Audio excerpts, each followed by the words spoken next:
Saya tengok kat sini ada 21 orang dah. Tapi betul 21 orang.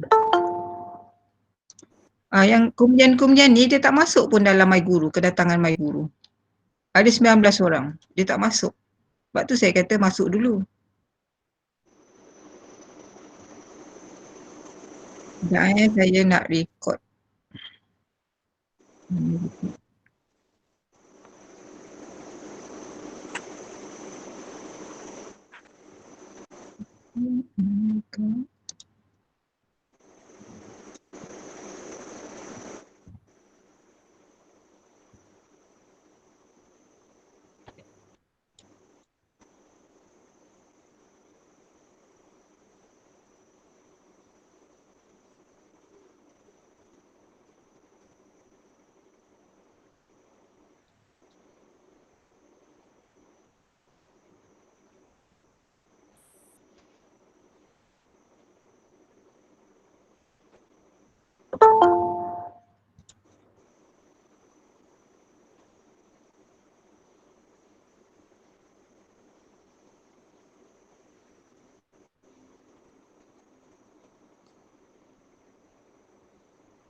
Okey, nanti misal kata kamu boleh tengok saya record ataupun tidak kan? Betul tak? Ada butang record tu kan? Kalau misal kata butang record ni nanti terpadam, tolong beritahu saya sebab saya kadang tak perasan sebab ada kelas macam minggu lepas saya rasa record kelas ni terpadam. Jadinya nanti sebab ada kelas yang beritahu saya record ni, Google Meet ni kadang-kadang dia terpadam sendiri. So bila dia beritahu tu saya buat balik lah. Okay, nanti beritahu saya kalau misal kata record ni terpadam Okay.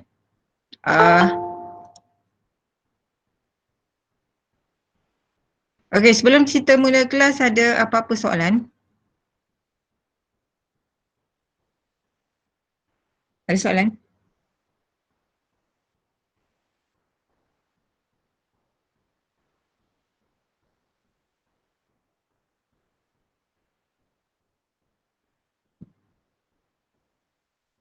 Tak ada? Semua tak ada betul tak ada soalan Tiada doktor. Tak ada. Tak ada doktor. Okay, kalau tak ada saya mula kelas lah tajuk hari ni tentang pengadilan moral kan? Okey, ada sesiapa tahu tentang pengadilan moral?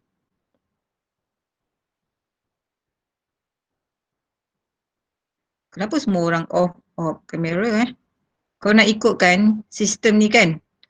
Kalau nak ikut peraturan prosedurnya, semua orang kena buka kamera. Okey? Sebab ini adalah perjumpaan face to face. Kalau kamu tak buka kamera, dia bukan face to face dah. Takut kamu buat kerja lain. Kan? Tu sebab tak ada saya tak dapat nak pantau lah. Tolong buka kamera boleh? Tak ada apa-apa kan? Duduk je kan? Dengar. Lepas tu soal kalau tak faham. Okay, sebab saya record ni so kamu semua saya dalam record ni ada lah. Ada muka-muka kamu semua. Okay? Tolong buka kamera Okay, so kita mula kelas. Tajuk hari ni adalah pengadilan moral. Ada sesiapa dah baca tentang pengadilan moral?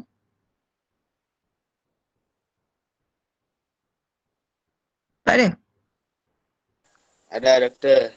Okay.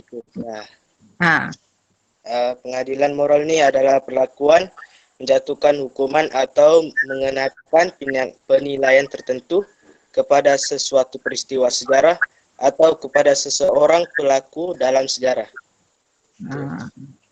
Betul? Betul tu? Tu macam nota saya je. Oh, bukanlah doktor. Oh, dapat kat mana? Google. Google. Okey. Yang lain? Ada maklumat tentang keadilan moral?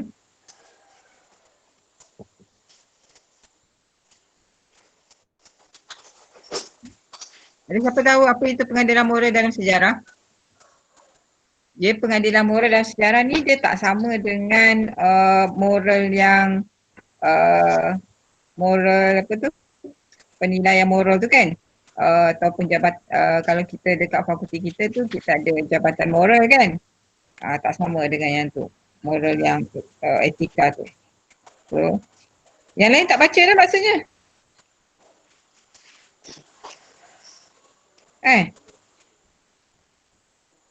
Macam semua tak baca je ni. Okay, Amirah. Amirah nak cakap. Amirah nak cakap pasal apa? Sama lah doktor, hukuman. Hukuman. Ha. Hukuman apa? Hukuman mati? Hukuman gantung? Hukuman kalau melalui penulisan, dia akan cakaplah, dia akan jatuhkan pengadilan moral. Dia akan jatuhkan pengadilan moral. Maksud dia penulisan tu maksudnya dia kritik lah macam tu. Dia kritik? Dia kritik ke, dia puji ke, macam tu. Oh, dia kritik ke, dia puji ke, so itu apa tu dah jatuh pengadilan moral lah. Okay. Yang lain, siapa nak jawab? Saya. Okay. Membawa maksud tidak menyebelahi mana-mana pihak dan tidak punya unsur berat sebelah. Oh, tak menyebelahi mana-mana pihak. Lepas tu dia tak ada berat sebelah. Oh. Itu pengadilan moral.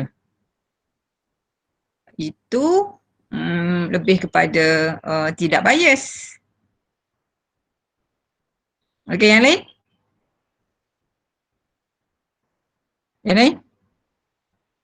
Try je, tak apa. Salah tak apa kan. Si tak dapat pun nak pukul kamu ke, nak buat apa ke kat kamu kan. Saya betul. Okey. Dua bentuk pujian ataupun kutukan yang mana penyataan moral tu dia bergantung kepada perbezaan tahap sama ada baik ataupun buruk, baru dia boleh letakkan pengadilan moral. Oh, okey. Kalau baik dan buruk tu dia boleh tetapkanlah pengadilan moral tu. Macam tu. Lebih kurang macam tu lah yang saya baca. Ya. Okey. Betul juga. Yang lain?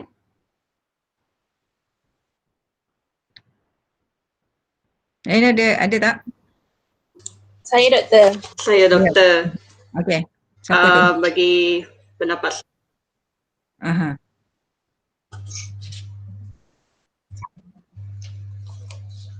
Siapa yang cakap ni? Atika ke siapa?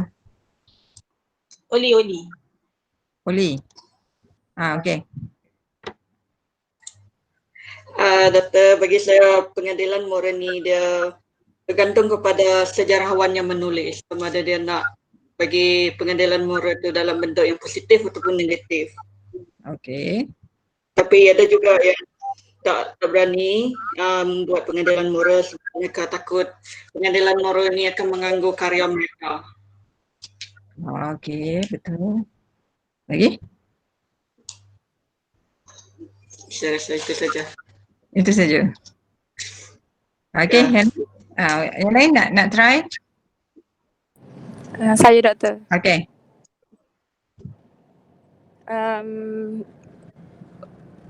Pengadilan moral ni dia menolak dengan menolak objektiviti dan menerima subjektiviti dalam sejarah. Maka dengan sendirinya seorang sejarawan kelihatan seperti lebih memihak atau bersikap berat sebelah dalam kajiannya.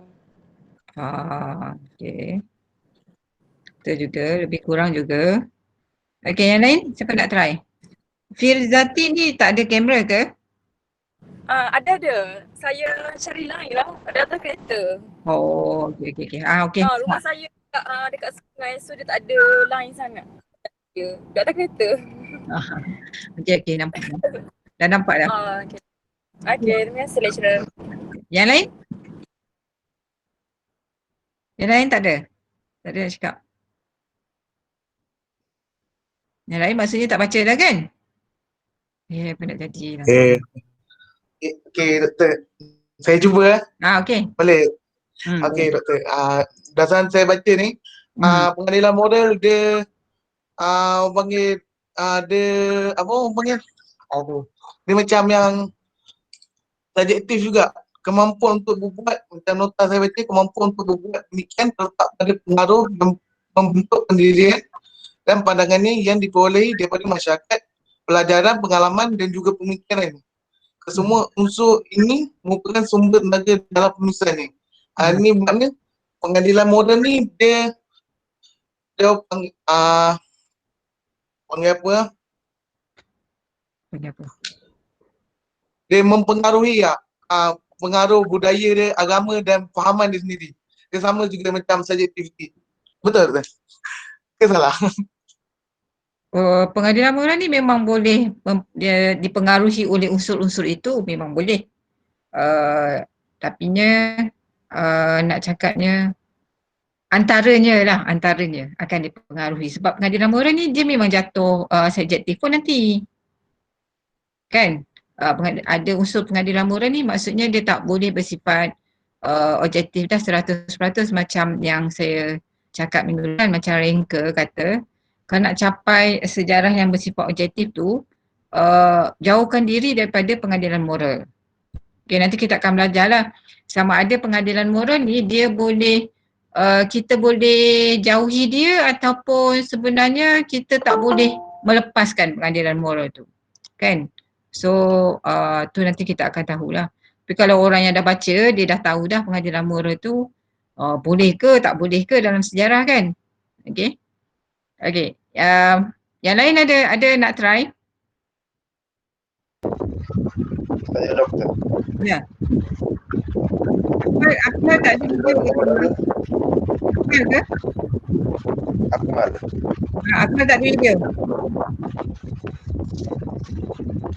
Pengadilan moral adalah perlakuan menjatuhkan hukuman ataupun mengenakan penilaian terhadap sesuatu peristiwa kepada seorang pelaku dalam sejarah.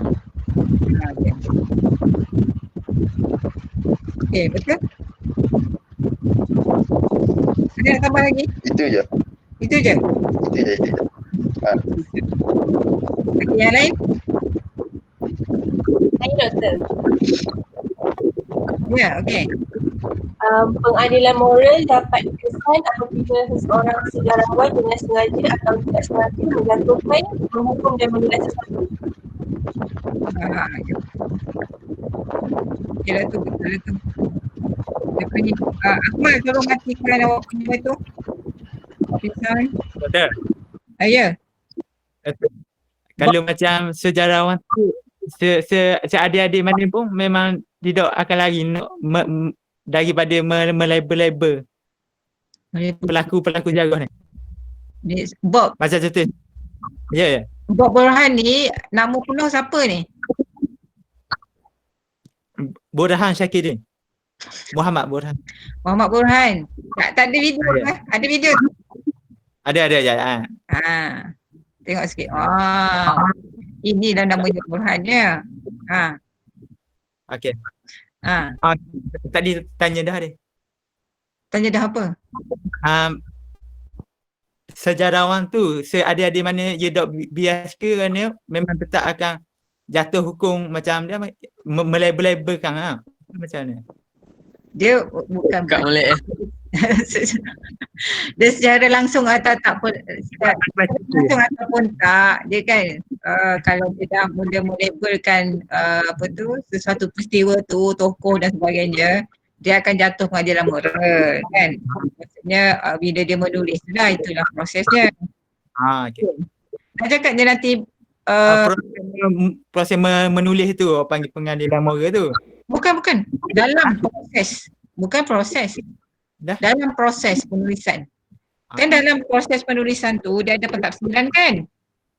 Lepas tu dia kan khabar macam dia guna perkataan Ha. Membunuh ke macam gitu lah. Ha, ya. Tu yang tu jadi pengadilan moral tu ke macam mana? Ha, ya betul.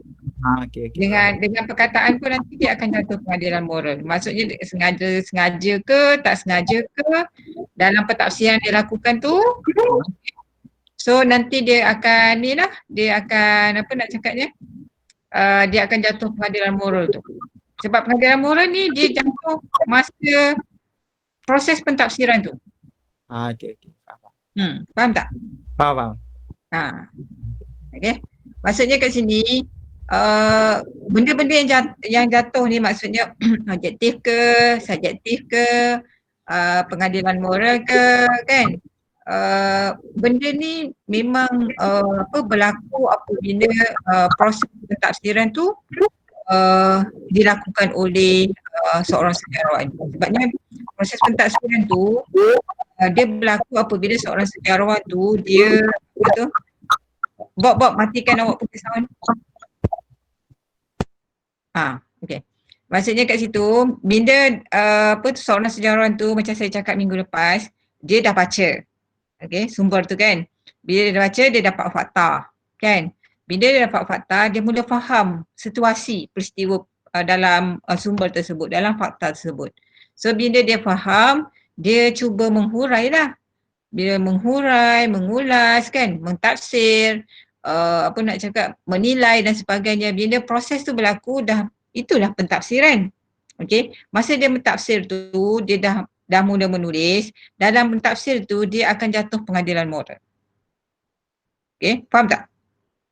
Walaupun ada setengah jarawan, dia cuba untuk melepaskan diri daripada menjatuhkan hukuman moral tu, tapi nak cakapnya memang akan jatuh juga dalam penulisan sejarah. Secara langsung ataupun tidak langsung.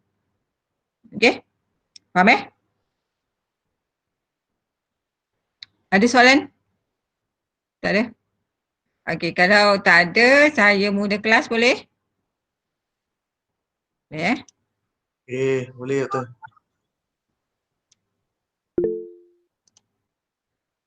Okey, nampak slide saya tak? Boleh nampak slide tak? Boleh Doktor. Okey. Pengadilan moral. Boleh. Okey, macam yang kawan awak cakap tadi kan, apa itu pengadilan moral dalam sejarah, okey. Pengadilan moral ni biasanya dibuat dalam bahasa yang memuji. Okey, ataupun bahasa yang mempersalahkan. Okey. Bahasa puji dan mempersalahkan ni dia guna ukuran baik dan buruk. Maksudnya sesuatu baik dan buruk itu terhadap sesuatu peristiwa, terhadap sesuatu dasar, terhadap seseorang tokoh, nak cakapnya tempat dan sebagainya. Maksudnya kat sini maksudnya melalui bahasa lah. Okay. Bahasa dalam penulisan sejarah tu. Maksudnya macam saya cakap tadi, bahasa tu benda ni berlaku bila adanya proses penulisan sejarah. Okay. Masa proses penulisan sejarah. Dalam proses penulisan sejarah tu ada pentafsiran. Masa pentafsiran tu lah akan jatuhnya pengadilan moral. Okay. Okey, kalau menurut Kasim Ahmad, pengadilan moral ni dia jatuhkan hukuman. Okey, menjatuhkan hukuman. Ataupun mengenakan penilaian tertentu kepada sesuatu peristiwa sejarah ataupun pelaku dalam sejarah. Okey, kalau contohnya seorang dalam tulisan tu kalau kamu baca dalam buku, dalam artikel, jurnal dan sebagainya, kalau kamu baca sesuatu yang perkataan, bahasa yang memuji ataupun mengeji atau mempersalahkan yang berunsurkan kepada sesuatu ukuran baik dan buruk tu, contohnya macam ketua negara tu bersalah, sultan itu zalim, masyarakat ketika itu mundur, orang Melayu malas kan, orang Melayu rajin, apa juga perkataan yang memuji atau mempersalahkan, dia tetap jatuh pengadilan moral. Okey, faham Maka dengan secara automatiknya penulisan sejarah sebenarnya dia tak dapat lari dalam menjatuhkan pengadilan moral sebab tu bahasa dah melambangkan kepada jatuhnya pengadilan moral dalam penulisan sejarah. Okey, nak cakapnya pengadilan moral ni dia adalah berdasarkan kepada pengalaman dan latar belakang penulis tu. Okey. Maksudnya macam kawan awak cakap tadilah, sebenarnya dia lebih kurang sama dengan subjektif lah. Benda ni akan mempengaruhi. Okey. Macam emosi dia, perasaan dia kan, nilai dia, kebudayaan dia. Secara automatiknya bila dia melakukan pentafsiran terhadap fakta yang dia faham tu, akan mempengaruhi hasil penulisan dia. Okey. Dan hasil penulisan tu berkemungkinan besar kalau semakin besar benda-benda itu mempengaruhi dalam diri dia, semakin banyaklah pengadilan moral dalam diri dia. Okay, dan ini secara automatiknya penulisan sejarah tu akan bersifat subjektif lah. Okay. Nak cakapnya, adakah pengadilan moral ni baik ke tak baik ke dalam penulisan sejarah ni? Kamu rasa apa? Pengadilan moral ni baik tak dalam penulisan sejarah? Ke kamu rasa tak baik? Baik. Baik. Baik, Doktor. Baik. Baik, Ya. Doktor. Kenapa kata baik? Kalau untuk berlaku adil. Berlaku adil. Selain daripada berlaku adil, apa lagi? Kenapa baik? Mengkritik penulisan seorang sejarawan. Mau kritik penulisan sejarawan? Tak, sebabnya ni nak cakapnya kan proses, bukan dia nak kritik tau penulisan sejarawan yang lain, tapi dia kan baca sumber kan. Kamu andaikan sejarawan tu dia membaca sumber pertama. Okey? Dia baca sumber. So macam mana dia nak kritik sejarawan yang lain sedangkan yang dibaca itu adalah sumber yang tak ditulis oleh sejarawan. Hanya yang ditulis oleh seorang sejarawan ni sumber kedua kan. So kalau misal kata dia baca sumber pertama, so dia tak kritik penulisan sejarawan tu kan. Betul tak? Betul. So Betul. dia bukan kritik pasal sejarawan tu, tapi dia kritik tentang peristiwa tersebut. Kan?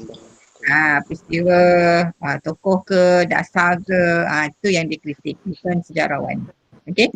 Sejarawan itu yang mengkritik. Okey? So kalau bina awak bercakap ni, maksudnya bina awak confuse, saya akan cuba betulkan. So nanti awak akan dapat benda yang lain lah. Kalau awak confuse lepas tu awak diam, kan, tak berlakulah pembelajaran, betul tak? Okey, baguslah. Betul.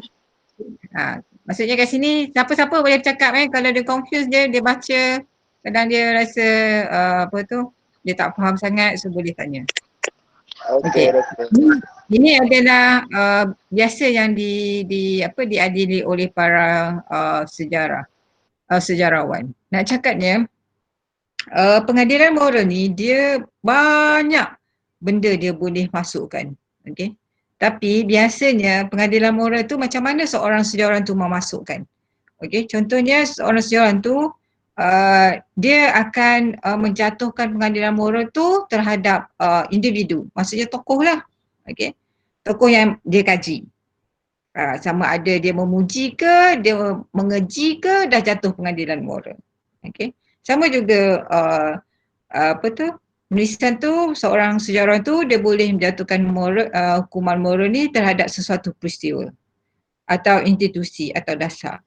Nak cakapnya walaupun sebenarnya banyak lagi benda yang boleh dijatuhkan hukuman moral, tapi secara dasarnya empat inilah yang biasanya dijatuhkan hukuman moral. Okey. So senarai yang 4 ni yang biasalah yang dibuat oleh seorang sejarawan tu untuk menjatuhkan pengadilan moral. Okey, pengadilan moral ni wajar ke tak wajar? Dia ada dua pendapat lah. Satu kata wajar, satu kata tak wajar. Okey. So pendapat yang pertama mengatakan tak wajar dilakukan pengadilan moral tu kerana seorang sejarawan ni dia tak dapat menyelami atau mengetahui keadaan sebenar peristiwa sejarah itu berlaku. Kan? Macam yang awak tahu kan, sejarah ni kita mengkaji tentang tingkah laku manusia. Tingkah laku manusia tu benda yang dah berlaku. Bila benda dah berlaku, maksudnya kita sebagai seorang sejarawan tu kita tak berada di tempat tersebut. Kan? So bila kita tak berada di tempat tersebut dan kita macam mana kita tahu? Kita tahu sebab ada sumber. Okey.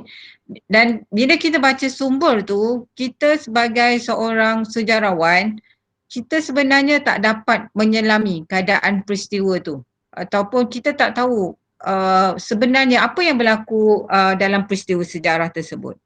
So, bila kita tak dapat menyelami, tak mengetahui keadaan sebenar peristiwa sejarah tu, golongan ni mengatakan bahawa seorang sejarawan tu dia tak bolehlah melakukan pengadilan moral. Okey. Ini adalah pendapat golongan yang pertama. Okey. Dan golongan pertama ni mengatakan bahawa pengadilan moral ni tak dianggap penting dalam penyiasan sejarah. Kerana dia kata sama jugalah tadi tak berupaya melihat pelaku sesuatu peristiwa tersebut. Okey. Maksudnya faktor yang penting menghalang seorang sejarawan tu dia bersikap objektif dalam menjatuhkan pengadilan moral. So bila tak tahu maksudnya kat sini golongan pertama ni dia menulis bila dia menulis sejarah, dia melakukan pentafsiran, dia kata jangan sesekali seorang sejarawan tu memasukkan pengadilan moral. Okey, biar pembaca sahaja yang boleh menjatuhkan sesuatu peristiwa tu baik ataupun buruk. Tapi sebagai seorang manusia, adakah benda ni boleh berlaku? Awak rasa boleh tak? Boleh tak? Boleh doktor. Boleh? Tak. Saya boleh. Boleh? Tak boleh. Ada yang kata tak boleh?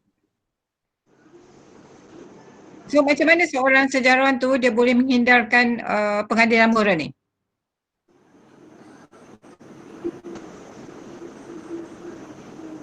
Saya rasa tak boleh doktor. Tak boleh lah doktor. Sebab So kenapa tak boleh? Kenapa tak boleh? saya rasa manusia dilahirkan dengan perasaan yang ingin tahu dan selalu mencuba untuk mendapat jawapan dia. Panggil minta sebab tu dia tak boleh. Manusia akan terus mencuba. Lagi ahli sejarawan akan terus mencuba bagaimana untuk melihat peristiwa itu. Mungkin daripada tafsirannya ataupun fahaman dia berdasarkan sumber yang diperolehi. So sebab tu tak boleh lah tak boleh nak hindarkan diri dalam pengadilan moral ni. Nak jatuhkan pengadilan moral ni tak boleh. Tak boleh doktor. Okay. Yang tadi kata boleh tu? Yang kalau tak boleh tu pula yang boleh tu bagi saya daripada golongan objektiviti lah. Dia lebih kepada dia mentafsirkan sejarah tu berdasarkan sumber yang diperolehi. Walaupun sumber itu terhad, dia berdasarkan sumber itu sendiri. Dia makna dia punya peristiwa ataupun dia nak melihat sejarah itu berlaku adalah terhad. Berdasarkan sumber. Okey. Sebab tu bolehlah menghindarkan diri dalam menjatuhkan pengadilan moral tu. Maksudnya awak cakap macam tu lah. Dia boleh kalau boleh tu jawapan lebih pada objektif lah doktor. Tapi kalau tak boleh tu lebih pada subjektiviti. Jalan. Betul kan? Okey, nanti kita tengok boleh ke tak boleh. Itu tak apalah, itu jawapan awak, itu pemikiran awak kan, tak apa. So nanti saya akan bagi jawapan, dia boleh ke tak boleh. Masing-masing boleh fikir sendiri. Kan macam saya cakap kan, dalam penulisan sejarah, dalam sejarah ni, kita belajar sejarah ni kan, kita tak belajar sama macam dekat sekolah kan. Selalu saya cakap kan, kalau kat sekolah kamu terikat dengan buku teks, betul tak? Tapi kalau dekat universiti ni, kamu bebas berdasarkan pembacaan kamu. Okey, maksudnya kalau apa yang kamu cakap tu betul selagi kamu menggunakan sumber. Bukan apa yang kamu baca. Okey, sebab tu dalam di universiti tak ada apa nak cakap sekatan terhadap apa yang kamu fikirkan. Tapi apa yang kamu fikirkan itu dia tak apa jatuh daripada langit. So maksudnya apa yang awak cakap tadi betul lah. Sebabnya kamu dah baca kan berdasarkan pada sumber. Bukan kamu berdasarkan pada imajinasi. Okay. Maksudnya kat sini apa pun jawapan kamu dekat universiti akan diterima dengan syarat memang ada dalam sumber. So tak payah risau kalau contohnya kalau kamu jawab exam, okay, so tak payah risau lecturer tak tahu buku apa yang kamu baca, insyaAllah. Lecturer tu dia dah baca nak cakapnya hampir semua buku yang dia ajar dalam subjek dia. So tak boleh nak tipu. Okay. So tapi cuma dalam assignment tu kena tulis sumbernya, kena tulis nota kakinya. Kalau kamu andaikan pensyarah tu dah tahu, so tak payah tak payah tulis sumbernya, itu berbeza. Okey, sebab yang itu adalah proses penulisan sejarah. Proses penulisan sejarah tu dia ada kaedahnya. Macam saya cakap kan, ada kaedahnya. Kaedahnya adalah yang pertama cari sumber. Kemudian dah cari sumber, dah tahu kritik, dah ada faktanya, kemudian huraikan, dan huraian itu, pentafsiran itu mestilah ada nota kakinya. So tak boleh andaikan bahawa pensyarah tu dah tahu mana awak dapat sumbernya. So tak perlu tulis. Itu salah lah. Sebab awak dah melanggar kepada proses penulisan sejarah tu. Okay, faham So kena faham yang itu. Nak cakapnya bila awak bercakap ni, saya dah tahu awak baca buku apa sebenarnya. Okay.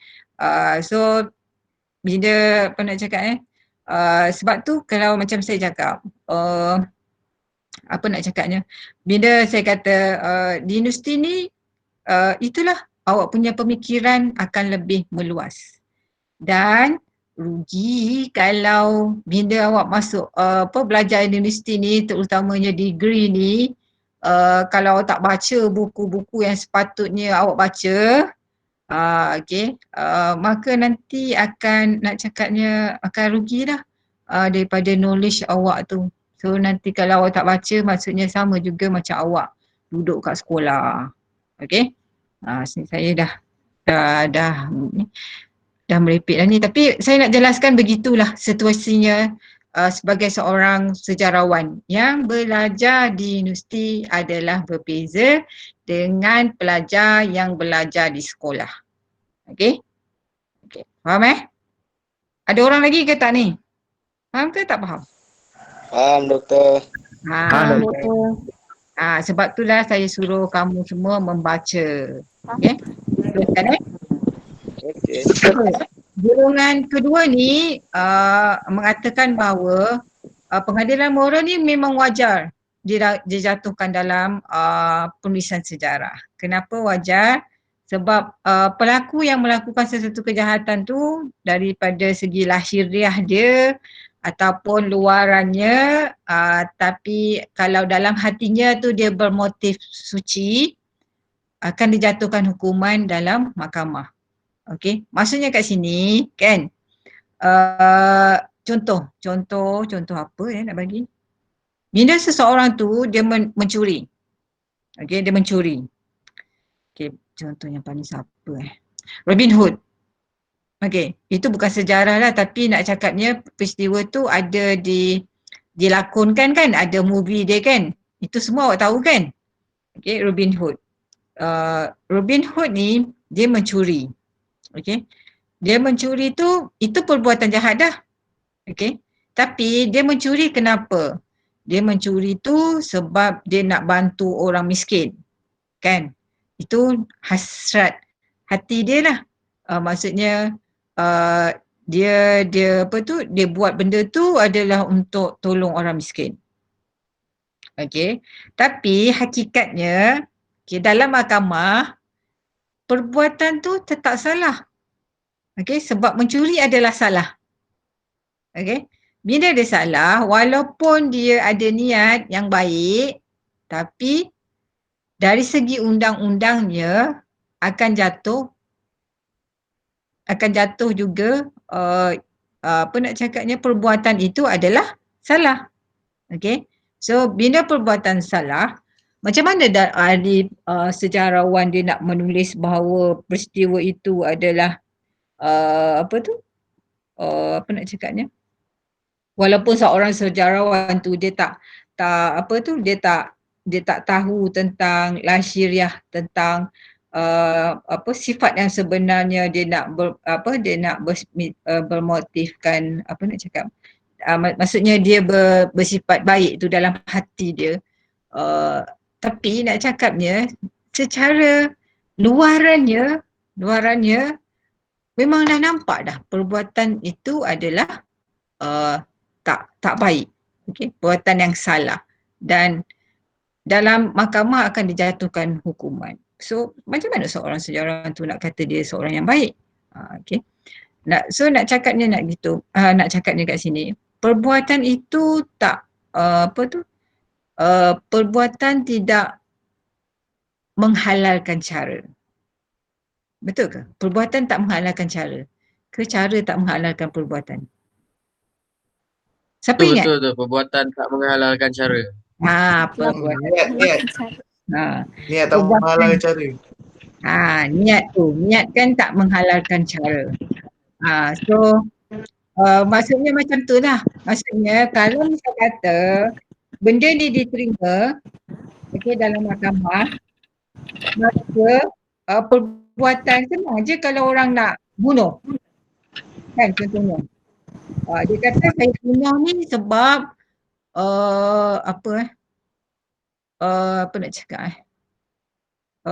saya bunuh ni sebab saya rasa saya tak selamat.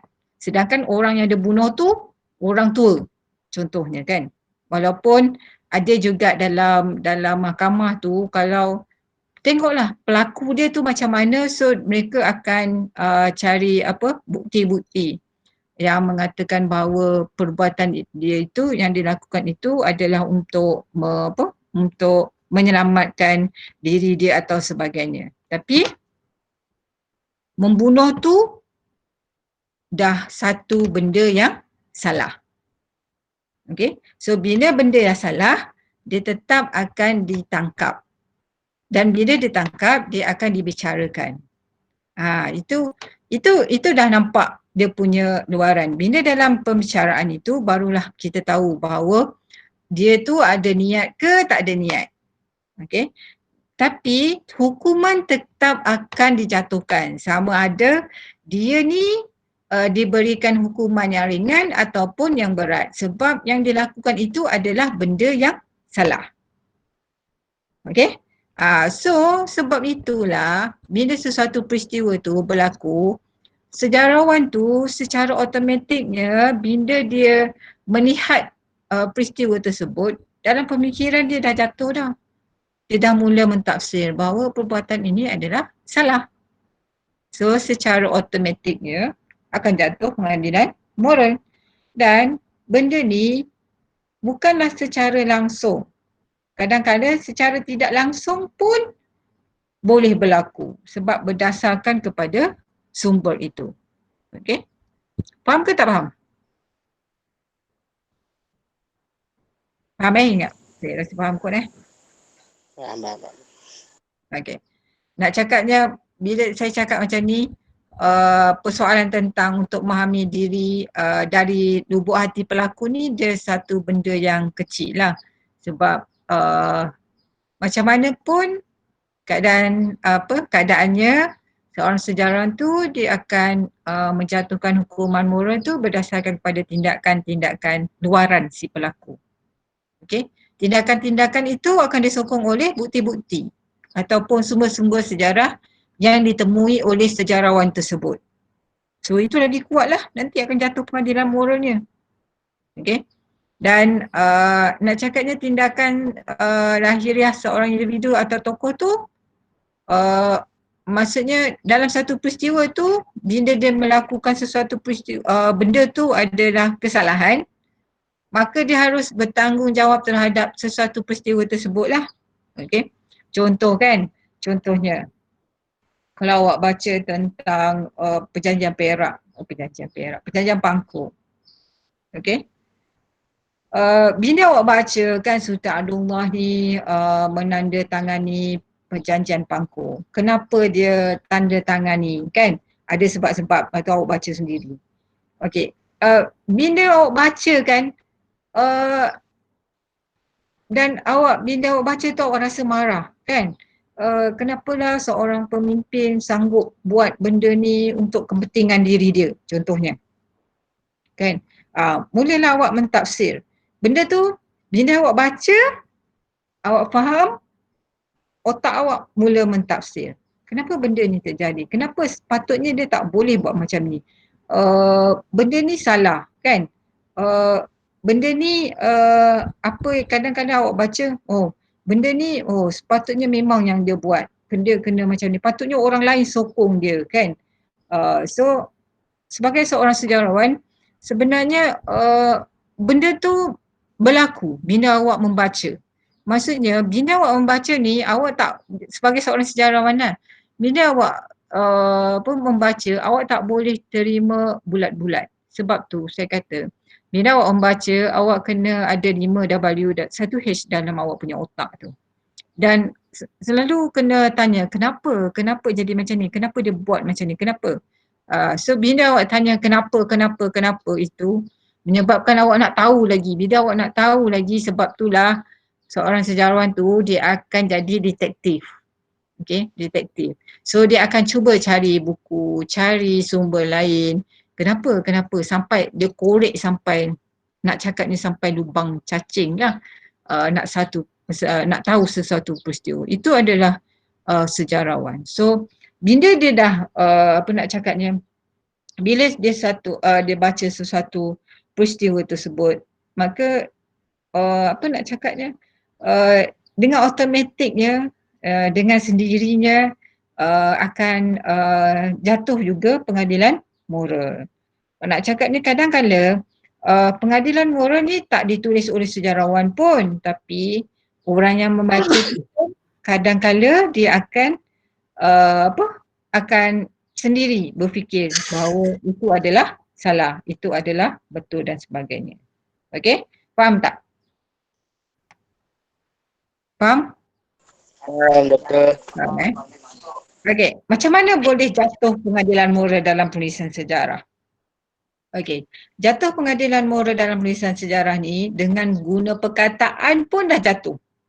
Okey, dah jatuh pengadilan moral.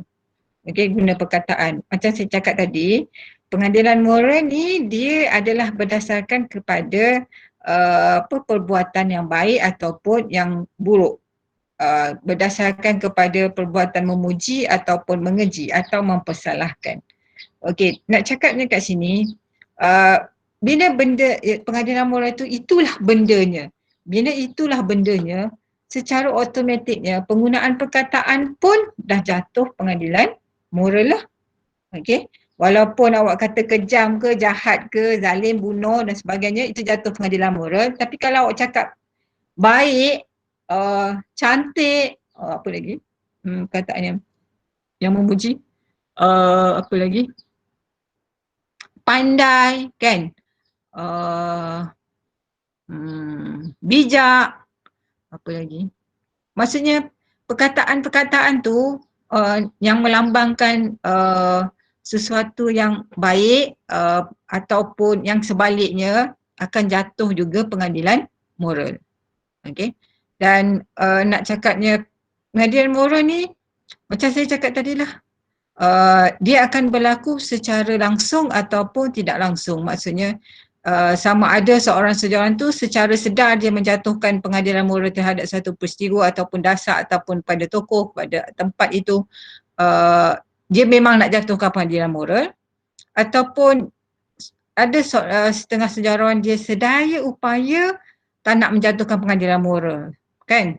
Tapi nak cakapnya walaupun dia sedaya upaya nak jauhkan diri daripada menjatuhkan pengadilan moral ni, dia tetap juga akan jatuh pengadilan moral.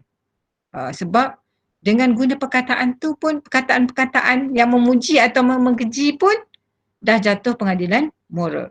So kat sini, adakah pengadilan moral tu tak boleh dalam penulisan sejarah? Sebenarnya, awak rasa sesuai ke tak sesuai dalam penulisan sejarah? Salah ke tak salah? Tidak Boleh, salah, Doktor, boleh. Doktor. Tak salah. Boleh, Tak Doktor. salah. Boleh? Boleh. Pengadilan moral tak salah. Tak salah. Tak salah memang dia tak salah. Sebabnya macam saya cakap tadi lah, pengadilan moral ni dengan perkataan pun dah jatuh pengadilan moral. Sama ada sengaja pun tak sengaja ke, dia akan jatuh juga, kan? Walaupun sebenarnya bila ada pengadilan moral ni dah berlaku penulisan subjektif dalam sejarah lah, kan? Tapi nak cakapnya subjektif dalam penulisan sejarah tu dia bukan juga perkara yang tak baik. Betul kan? Selagi pentafsiran itu tidak memesong. Selagi dia tak salah, walaupun dia bersifat subjektif, okay, dia masih lagi betul. Sebab penulisan sejarah ni memang tak boleh capai objektif 100%. Sebab ada unsur-unsur dalam diri seorang sejarawan. Ada unsur-unsur dalam kita mengkaji sejarah itu. Sebab kita mengkaji sejarah ini adalah tentang tingkah laku manusia. Bila tingkah laku manusia, kita tak dapat kawal. Bila tak dapat kawal, secara automatiknya jadi macam tu lah. Okay? Maksudnya kita tak boleh bersifat objektif 100%. Okay? Kecuali kalau di sejarah ni, dia mengkaji tentang benda. Okay? Benda. Nak campurkan, nak jadikan benda itu. Kalau di sejarah ni pun, kalaupun dia mengkaji tentang arkeologi, kan benda juga. Tapi arkeologi benda kita tu, okay, yang kita kaji itu adalah berkait dengan manusia. Bila kita berkait dengan manusia, automatiknya kajian kita tu tak boleh bersifat objektif 100%. Macam mana pun kalau kita jumpa satu tembikar contohnya, kita dah tahu tahun dia apa semua kan, dan kita mula mentafsir siapa yang gunakan dia. So dalam tafsiran-tafsiran itu ada sedikit sebanyak akan ada unsur apa yang dipikirkan oleh pemahaman, apa yang seorang ahli ekologi tu faham tentang benda tersebut. Dia akan sedikit juga akan jatuh subjektif itu dalam dia punya penulisan. Saya rasa laporan itu dia akan bersifat objektif, tapi penulisan itu akan bersifat subjektif. Sebab nak cakapnya dalam proses penulisan itu ada pentafsiran. Bila pentafsiran itu dilakukan oleh seorang sejarawan berdasarkan pada pemahaman dia terhadap fakta tersebut, maka sedikit sebanyak akan jatuh pentafsiran yang bersifat subjektif. Dia faham kan, macam dia semua benda ni adalah berkait.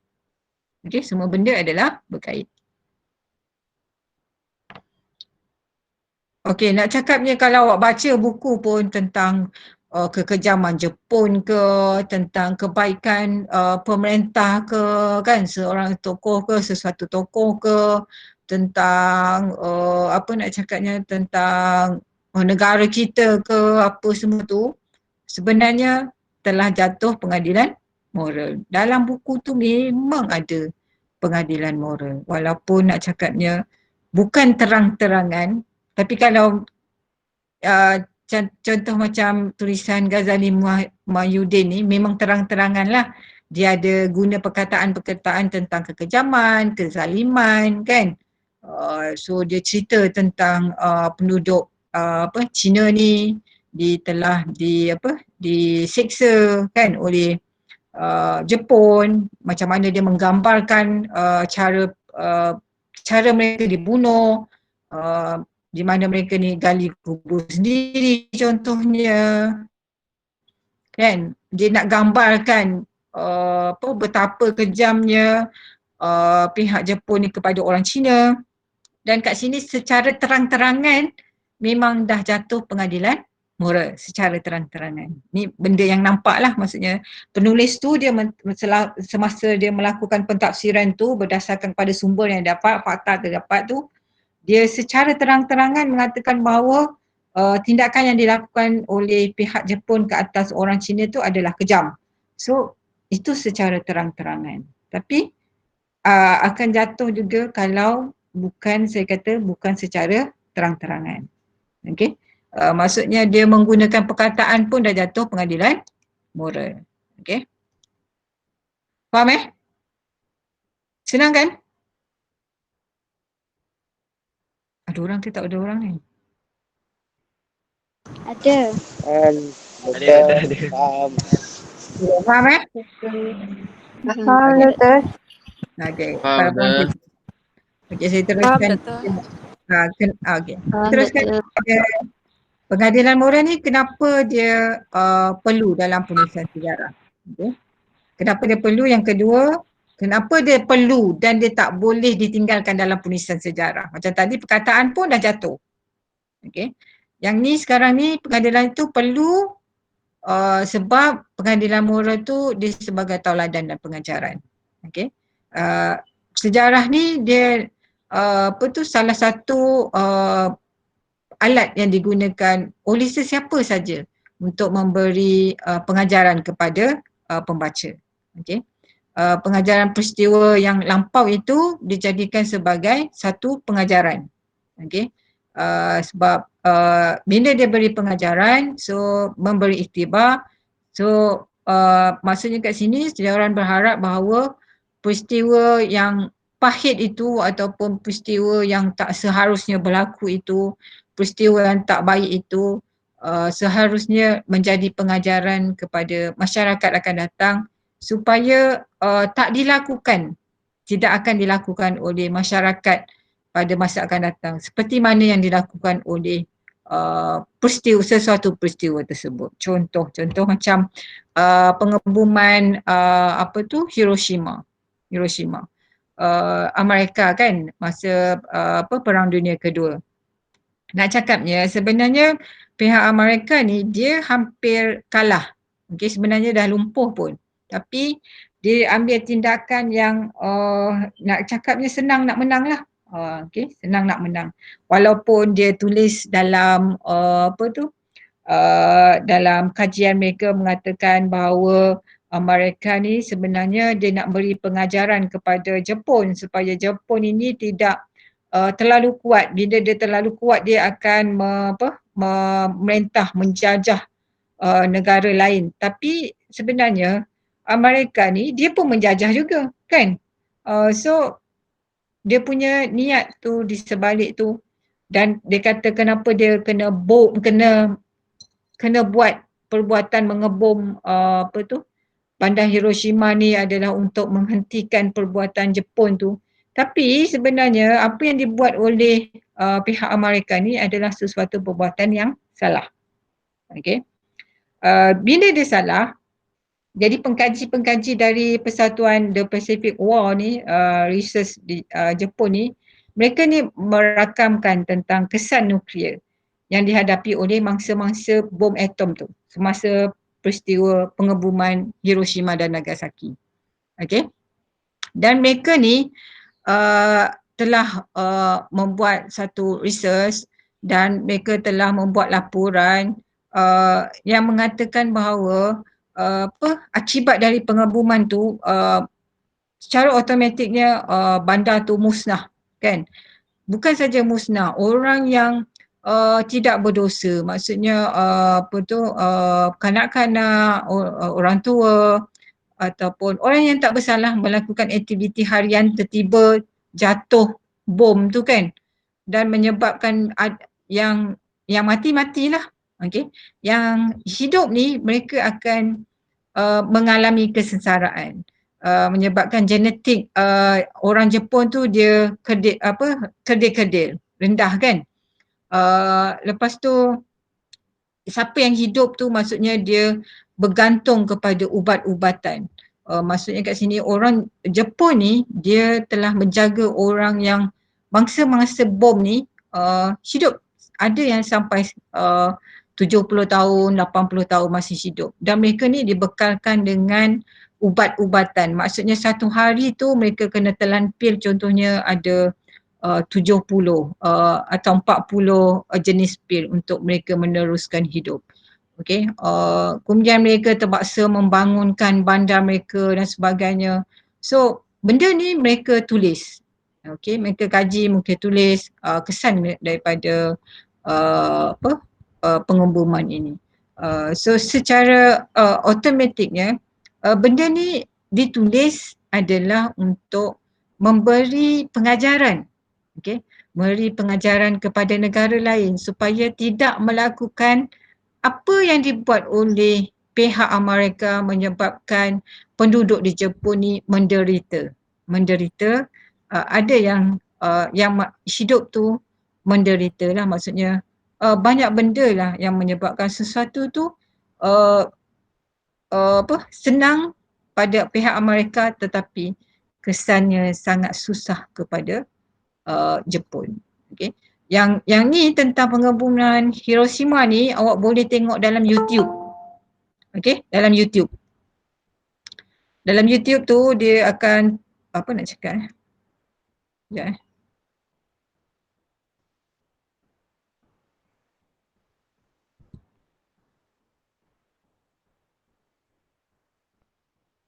Okay, dalam YouTube tu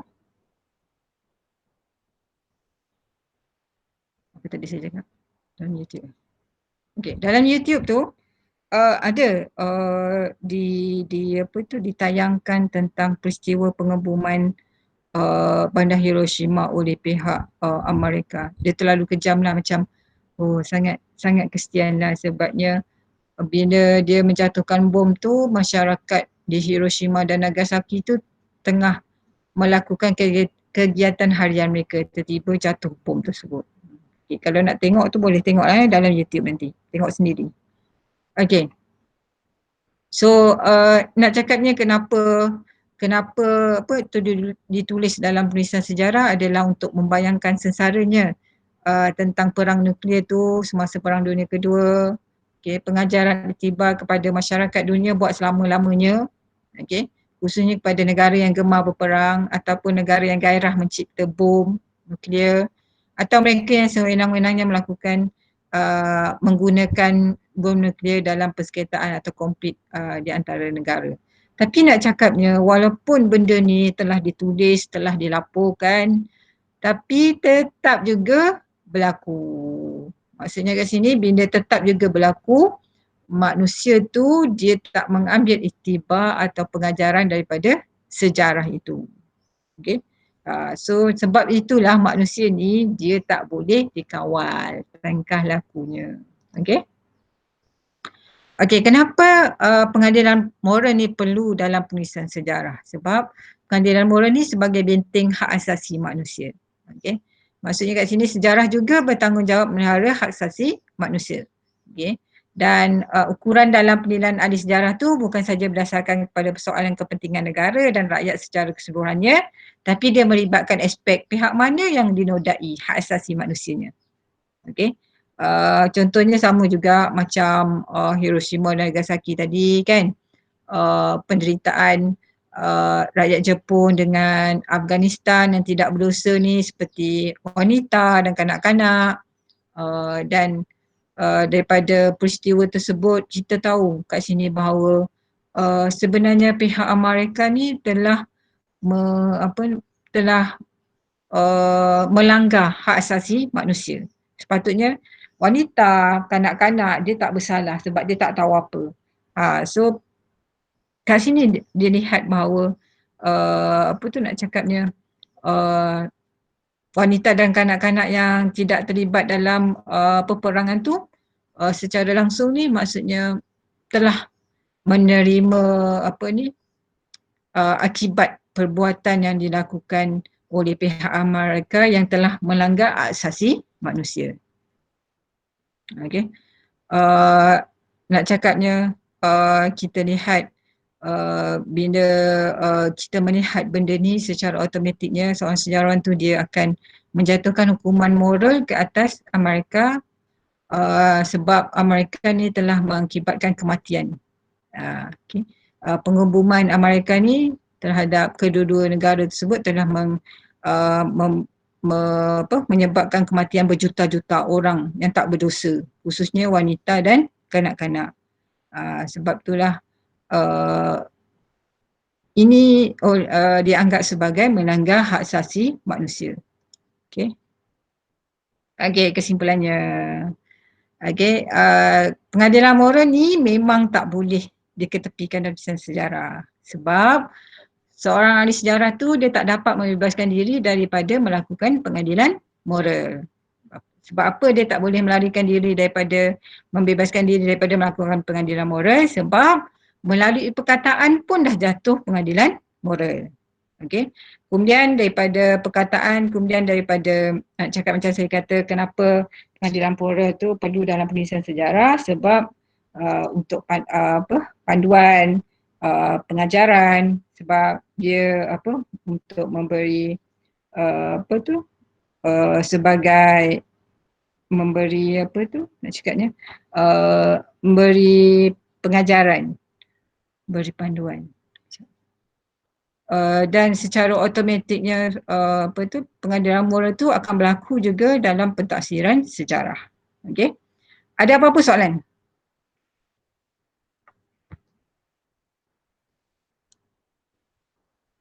Ada orang ke tak? Doktor. Ada satu soalan. Pengadilan moral ni secara tak langsung dia membantu kepada pembaca untuk menggambarkan situasi sejarah itu berlaku. Betul? Secara tak langsung dia membantu dalam penulisan penulis sejarawan tu, dia membantu pembaca untuk menggambarkan sekali bagaimana situasi itu berlaku. Ya, betul. So kalau seorang sejarawan tu dia mentafsirkan secara detail, bila dia mentafsir secara detail tu dia akan jatuhkan pengadilan moral kan. Okay, bila dia jatuhkan pengadilan moral tu dia sebenarnya secara tidak langsung tu dia akan memberikan gambaran lah. Gambaran yang lebih luas supaya pembaca tu lebih memahami. Itu boleh diterima. Okay, yang lain? Ada soalan?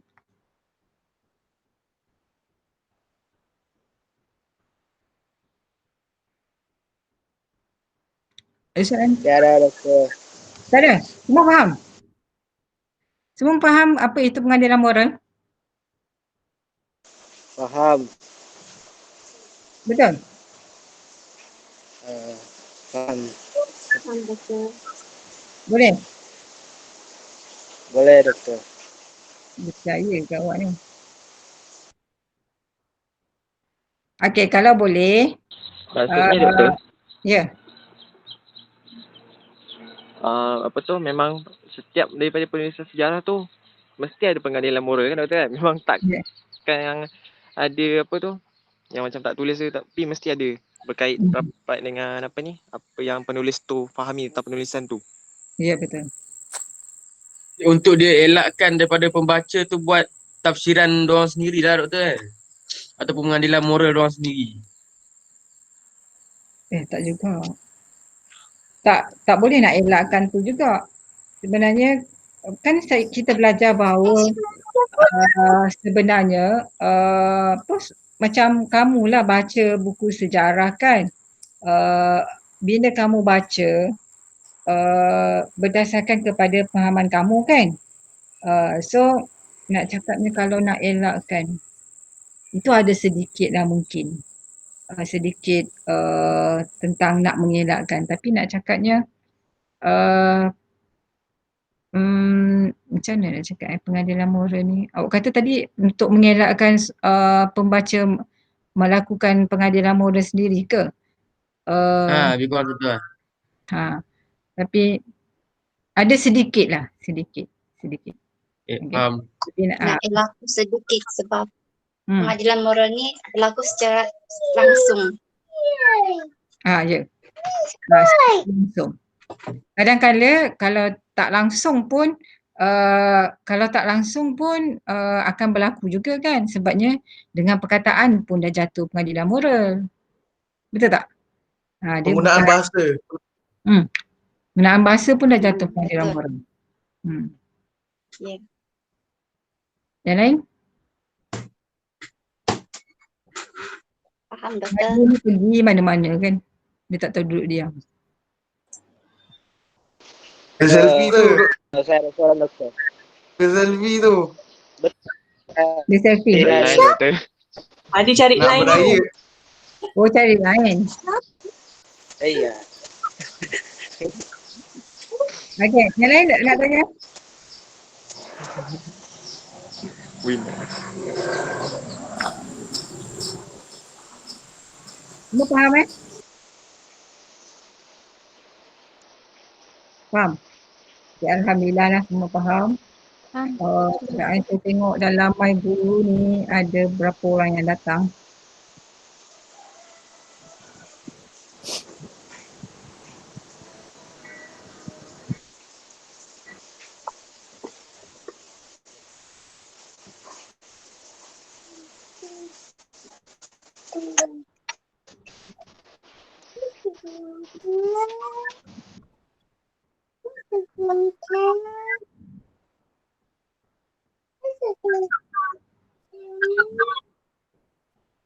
Ada suara budak kecil.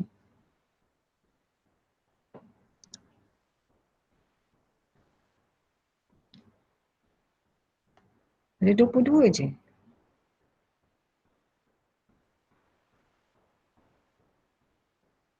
Saya masih record kan? Oh, dalam kedatangan tu ada 22 tapi kat sini ada 23. Betul 22. Tapi ada seorang tak masuk. Kat sini ada 23. Maksudnya ada 2 orang tak datang kan? Sebut nama. Okey, sekejap. Sari tak ada line doktor. Siapa? Sari. Sari tak ada line. Kata dia ada problem internet. Oh, dia duduk mana Duduk Negeri Sembilan tak silap. Nogori. Nogori. Dia tak boleh pergi ni ke? Hari tu dia boleh masuk? Ni Atika. Tak Tanya tahu Atika lah, doktor. Patutnya dia pergi dah cari line kan? Siapa lagi? 2 orang lagi? 3 orang. Sari lagi?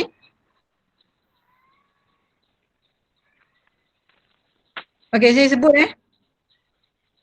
Okey, Nur Syafiqah, Nur Juliana, Nurul Aidatul Ishra, Nur Atira, Sazwani, Jenny Wilin Muhammad Adi Awang, Nur Atika, Nur Syarida, Nur Aina, Muhammad Izzuddin, Nur Farina,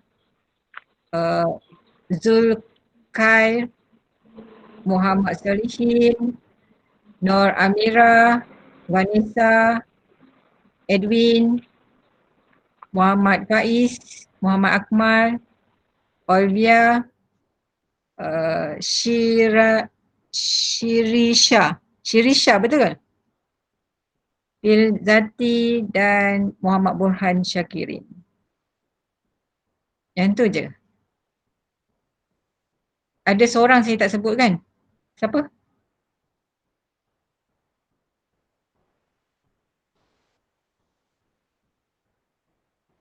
Zul Azari pun. Zul Azari. Ada dalam ni?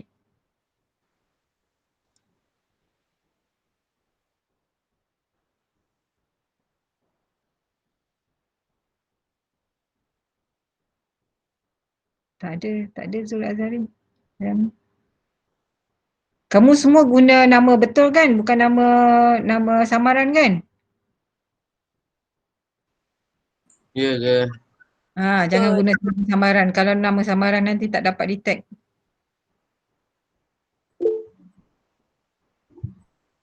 Okey. Ada soalan?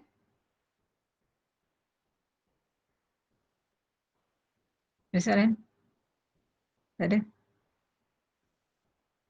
Tak ada? Tak ada, Doktor. Tak ada. Tak Okey, ada, kalau tak Doktor, saya nak tanya.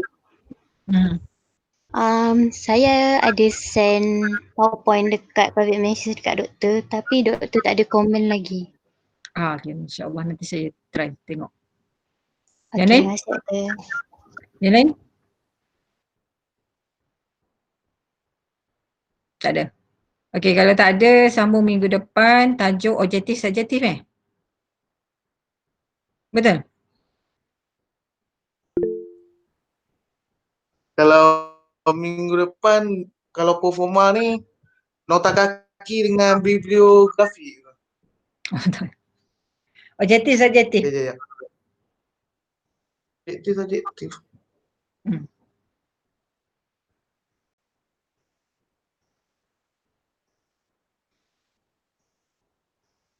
So baca artikel tentang objektiviti dalam sejarah dan subjektiviti dalam sejarah. Okey? Boleh Okey, kita jumpa lagi. Okey, jumpa lagi minggu depan. Assalamualaikum dan selamat tengah hari. Pergi makanlah. Salam. Terima kasih doktor. Okey, bye. Ya, doktor. Pergilah makan. Okey, bye. Balik Adi. Balik Adi. Tak adalah. Adi lagi.